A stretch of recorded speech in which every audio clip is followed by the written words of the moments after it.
سلام بچه‌ها، خوش اومدیم به این ویدیو. این ویدیو در مورد اتچمنت های بهترین اتچمنت های این سیزن و سیزن بعده که واقعا خوب میزنن، عالیان. من خودم تست کردم و یعنی میرم مثلا 10 دست بازی کردم تا تونستم همین اتچمنتی که الان دارم باش میزنم اتچمنتشو براتون گذاشتم و پیدا کنم که هم سریع باشه، نه که فقط سریع باشه، همینطوری یه چی میچینی لایک و سابسکرایب بچه‌ها بزنید، همینطوری یه چی میچینیم سریع دیگه. آره میگین سریع این خوبه، نه باید هم دقت ایمش خوب باشه، هم سریع باشه، هم خوش دست باشه. من اینو 1000 بار گفتم، هر کسی با یه اتچمنت میتونه، هر کسی با یه اسنایپ میتونه. یکی مثلا طرف با دی ال نمیتونه بزنه، فقط با اچ دی آر میتونه بزنه. مثلا خودم یه موقعی بود فقط با اچ دی آر میتونستم کیل بگیرم، اونم کیلای نمایشی قشنگو، ولی با دی ال نمیتونستم کیل معمولی هم بگیرم. یه موقعی بود.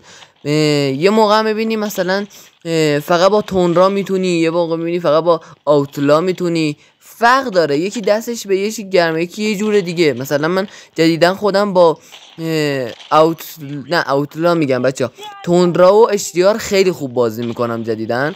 دیلم آره دیلم میزنم، اتچمنتش هم براتون گذاشتم، هر کی یه جوریه. یهو میبینی مثلا یکی اتچمنت یا گانی که من مثلا به شما میدم ممکنه اوتلار نتونه استفاده کنید، ولی با اشتیار خیلی خوب بزنید، مثلا اصلا هد و مد و همه رو بپرونید. بعد طرف میاد میگه داش به اتچمنت نیست و فلان و بیسار و اینا. نه بابا چی میگی؟ همین. بعد میگه مثلا به دیوایس، به گوشیته، به اتچمنت نیست. اولا به گوشیت هست، به مثلا فریم ریت و به سبک بازی و اینا هست، 4 انگشتی مار انگشتی به اینا هست، ولی به اتچمنت هم خیلی هست.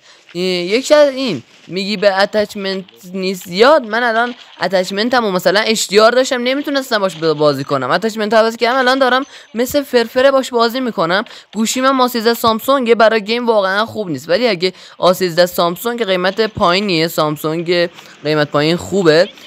کسی که مثلا کار عجیبی نمیخواد باش بکنه، گیم بزنه، یا مثلا خیلی باش کار نمیکنه، مثلا درگیر چیزای دیگه، میتونه ازش استفاده کنه. ولی مثلا واسه گیم خیلی لگ میزنه، فریز میکنه. نه که همطوری الکی بگم لگ میزنه فریز میکنه و خیلی زیاد، مثلا مولتی فقط میشه باش یه ذره خوب پلی بدی، مگر نه بتلو که اصلا زوری میشه باش پلی داد. بچه یه چیزی، اتچمنت یکی یا دوتا نیست که همطوری مثلا آره بذارم رو صفحه بچه‌ها اسکرین شات بگیرید. چند تا بین ویدیوه، مثلا ممکنه دقیقه 2 ویدیو یکی باشه، دقیقه 3 ویدیو اصلا شات نگاه پق ندیدم نخوندمه. بعد هر جا ویدیو ممکنه یه اتچمنت گذاشته باشم، مثلا ممکنه دقیقه 3 ویدیو HDR گذاشته باشم، دقیقه 4 ویدیو DL گذاشته باشم، مثلا 3.5 ویدیو اوتلا گذاشته. همینطوریه دیگه. الان اینجا یکی زدم، یکی دیگه رو دابل شات کردم، حالا میریم جلو، طرفم میزنم. اصلا به هر یکیتون یک کف گرگی میزنم، بخوابید رو زمین تا 10 روز بلند نشید. با سرم و سوزن بعد بلند شید. گفتم سرم و سوزن حساسیت فصلیه چیه؟ به خاطر سرمای گرمای چیه؟ جدیدن یه ذره چی بهش میگن گیرون میگیره، یهو میبینی یه بار صدام نازک میشه، یه بار صدام کلوف میشه. یکی از بچه‌ها تو بازی بهم گفته بود دانیال رفیقت داره صحبت میکنه چرا صدات کلوف شده؟ گفتم نه بابا خودم. پس برداشت گفت دانیال رفیقت صحبت میکنه چرا الان خیلی صدات نازکتر شده؟ چرا؟ خودم پشمام ریخته بود.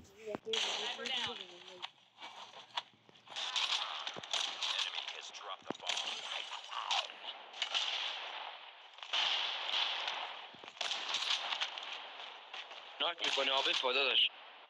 آمین.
Sniper.